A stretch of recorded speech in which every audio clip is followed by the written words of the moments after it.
আমি একজন এতিম জানেন, আমারও বাবা নাই। আমি অনেক দিন হয়েছে আমার বাবাকে হারিয়ে ফেলছি। আমার মতো এতিম এখানে অনেকেই আছেন, আছে না? পৃথিবীর বুকে যার তিনটা জিনিস নাই, একটা হলো মা, একটা হলো বাবা, একটা হলো জীবনের শেষ বয়সে এসে যার হাতে হাত দিয়ে মনোপ্রাণ দেহ যৌবন যা কিছু আছে বিনামূল্যে যার চরণে আমরা অর্পণ করে দিই। সেই মানুষটা যদি পৃথিবী থেকে চলে যায়, তাহলে একটা মানুষের জন্য বাঁচা আর মরা তখন সমান হয়ে যায়। মানুষ তখন বাঁচে ঠিকই, কিন্তু একটা তাজা কবুতর যেমন জবাই করে দিলে ছটফট ছটফট করে, একটু সহজে মরেও না, আবার বাঁচারও কোনো সম্ভাবনা থাকে না। ঠিক সেরকম অবস্থা হয়ে যায় তাদের।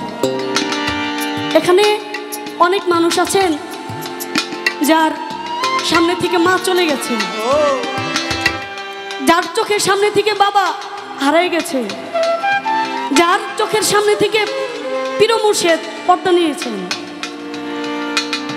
প্রত্যেকের অন্তরেই প্রত্যেকে আছে না?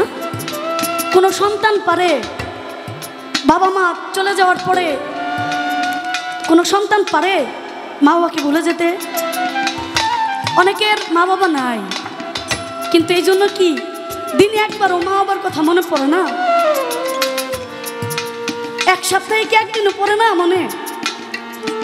15 দিনে কি একদিনও পড়ে না? মাসে কি একবারও মনে হয় না?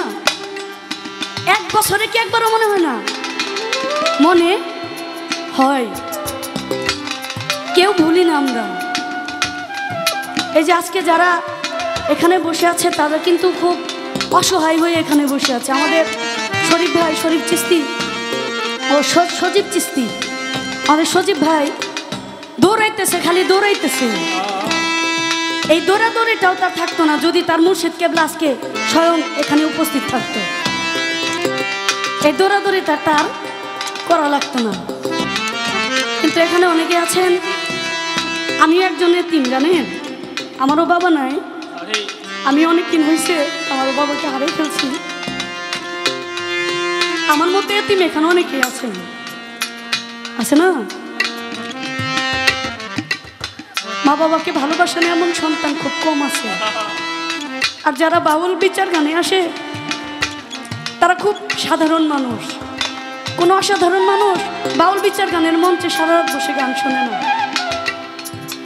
তারা এই বাউল গানটা মামাটির গান, এই মামাটির গানের মধ্যেই তারা দুইটা মা বাবার গান শুনে, মা বাবার কথা শুনে, একটু আল্লাহ রাসূলের গুণগান শুনে তাদের আত্মাটা শান্তি পায়।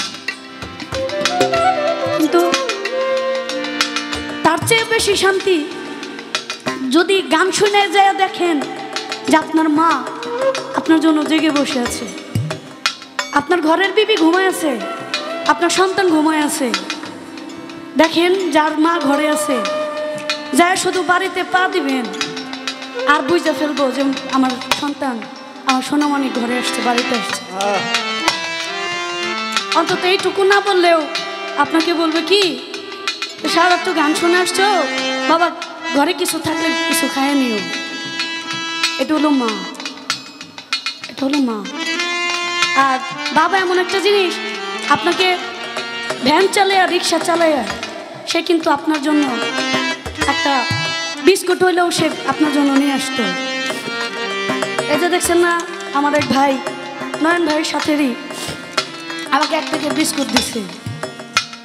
আচ্ছা, এমন মানুষ আছি না আমরা ছোটবেলায় বাবার হাতের বিস্কুট খাই নাই, বাবার মুখের চুমায় গালে পড়ে নাই, এমন কোনো মানুষ আছে? কিন্তু যার সামনে সেই মানুষটা নাই, বাবা বলে ডাকার সেই মানুষটা যার সামনে নাই। মা বাবার সাথে প্রেম, গুরু ভক্তের প্রেম, এটা না এক জনমের প্রেম না, জানেন? এটা কয়েক জনমের প্রেম। কয়েক জনমের প্রেম মিলে আপনার সাথে এই জনমে এসে সাক্ষাৎ হয়েছে। এই কারণে আমরা তাকে পাইছি। এই জন্মের এক জন্মের সাধনায় একজন অলির দেখা পাওয়া যায় না, কয়েক জন্মের সাধনা লাগে একটা আল্লাহর অলির, ভালো একটা মানুষের সঙ্গ লাভ করতে হলে।